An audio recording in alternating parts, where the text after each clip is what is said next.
नमस्कार। आज के वीडियो में हम एक ऐसे विषय को समझने का प्रयास करेंगे जिसको लेकर शेयर बाजार से जुड़े हुए चाहे वो छोटे इन्वेस्टर हों या बड़े इन्वेस्टर हों, कभी ना कभी उनके दिमाग में ये बात आती है। और बात ये है कि कभी ना कभी सबके दिमाग में ये आता है कि क्या शेयर मार्केट को कोई कंट्रोल भी करता है या कोई ऐसा भी है जो शेयर मार्केट के बारे में सब कुछ जानता है या कहीं ना कहीं कुछ जानता है।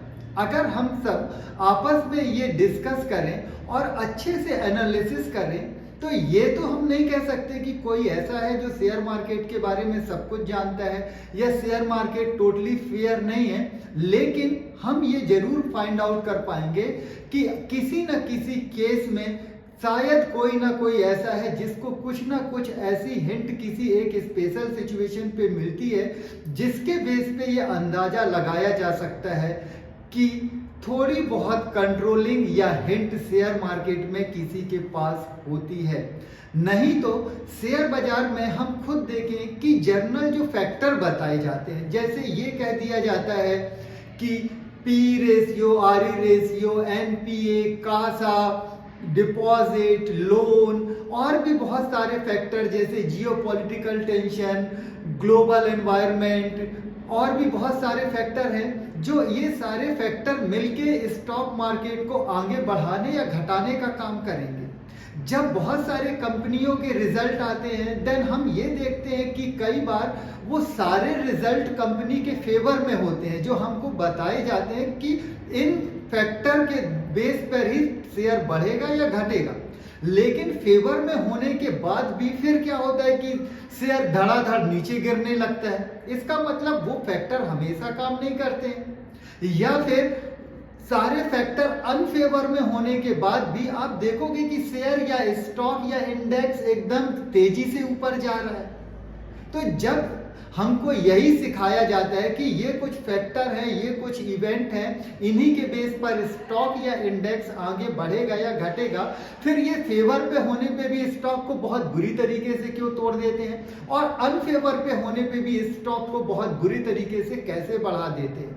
और तर्क फिर कुछ भी दे दिया जाता है कि एफएफआई की बाइंग है या सेलिंग है, डीआईआई की बाइंग या सेलिंग है, या लो लेवल से बाइंग या सेलिंग हो गई या हाई लेवल से सेलिंग हो गई।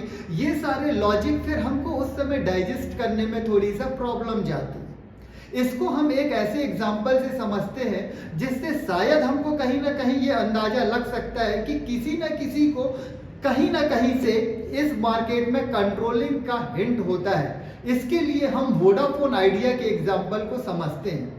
वोडाफोन आइडिया का एग्जाम्पल लेने के पीछे उद्देश्य ये है कि इंडियन स्टॉक मार्केट में जितने भी चाहे स्विंग ट्रेडर हों या लॉन्ग टर्म निवेशक हों या शॉर्ट टर्म निवेशक हों, लगभग 60 से 70% ऐसे इन्वेस्टर हैं जिनके पोर्टफोलियो में निश्चित तौर पे वोडाफोन आइडिया का शेयर है। क्वांटिटी कितनी भी हो सकती है। जब वोडाफोन आइडिया का शेयर 16 रुपए के आसपास चल रहा था तब वोडाफोन आइडिया ने सुप्रीम कोर्ट में अपने एजीआर की सुनवाई के लिए एक अर्जी लगाई हुई थी और तब ऐसा लग रहा था कि सुप्रीम कोर्ट जो है इस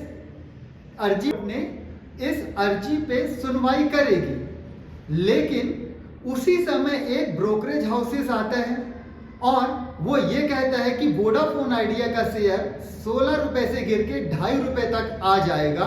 मतलब वो वोडाफोन आइडिया के शेयर में लगभग 80% की गिरावट बताता है। और जस्ट उसी दिन शाम को या दूसरे दिन एक न्यूज आ जाती है कि सुप्रीम कोर्ट ने वोडाफोन आइडिया के शेयर को लेके अपनी जो अर्जी उनने लगाई थी एजीआर के बकाया को लेकर उसको सुनने से मना कर दिया है। और वहां से ये शेयर दन के बहुत भयंकर फॉल दिखाता है। तो ये सब फैक्टर कुछ ऐसे हैं जो कहीं ना कहीं माइंड में डाउट क्रिएट करते हैं कि क्या किसी को कुछ ऐसी न्यूज या कुछ ऐसी इंफॉर्मेशन पहले से पता होती है जो शेयर बाजार को मैनिपुलेट कर सकती है। कई बार आप देखेंगे कि बहुत सारे ब्रोकरेज हाउसेस भी शायद मॉल को अपने बेचने या खरीदने के लिए भी उल पटांग टारगेट देते हैं और लोगों को मिसगाइड करते हैं। क्या उनको पता रहता है कुछ स्थिति या परिस्थिति?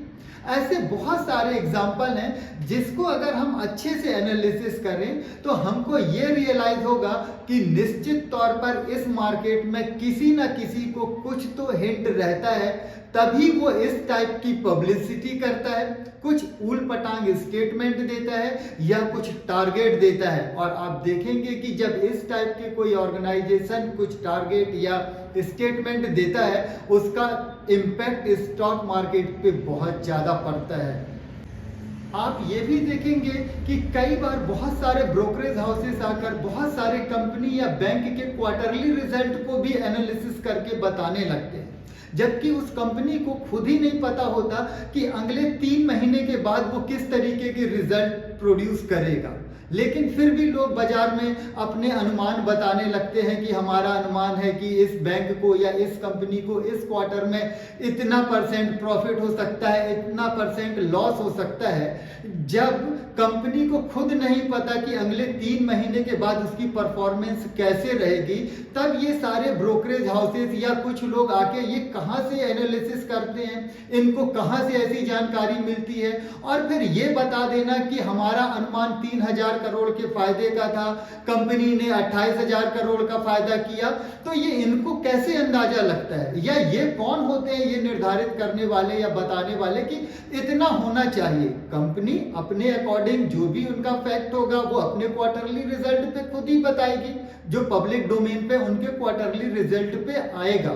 तो ऐसे बहुत सारे फैक्टर हैं आप देखेंगे जो हमको कहीं ना कहीं ये शक पैदा करते हैं कि इस बाजार में कहीं ना कहीं शायद कभी ना कभी किसी न किसी के पास थोड़ी बहुत हिंट होता है या कंट्रोलिंग होती है। आप बहुत सारे और एग्जांपल ले सकते हैं कि आप ये देखिए कि कोविड के बाद क्या सारी कंपनियों का परफॉर्मेंस इतना अच्छा था कि वहां से लेके उन्होंने 2% से लेके 3,000% तक के रिटर्न दिए। और फिर अचानक अभी आप देखेंगे सितंबर में एक न्यूज आई कि कंपनियों की परफॉर्मेंस अच्छी नहीं रह सकती, और केवल एक क्वार्टरली रिजल्ट के खराब आने के कारण बहुत सारे कंपनियों के शेयर 80% 70% तक टूट गए। तो क्या ये बात डाइजेस्ट होती है कि जिस कंपनी के शेयर को बढ़ने में 3 साल लगे वहां तक जाने में, और एक क्वार्टरली रिजल्ट से उसकी इतनी बुरी स्थिति हो गई कि उस शेयर को 80% टूटना पड़ जाए। हमको शेयर मार्केट में इन्हीं सब चीजों को अच्छे से ऑब्जर्व करना है, अपनी एनालिसिस करनी है। हम किसी पे आरोप या प्रत्यारोप नहीं लगा रहे हैं, लेकिन मैं आप सबसे यही रिक्वेस्ट करूंगा जो हमेशा कहता हूं कि इस बाजार में अगर आपको नुकसान उठाना ही है तो आप अपने खुद के स्किल को यूज करिए, और अगर आप बाजार में पैसा बचाना सीख जाएंगे तो कमाना अपने आप सीख जाएंगे। आगे की बात आगे की वीडियो में। नमस्कार।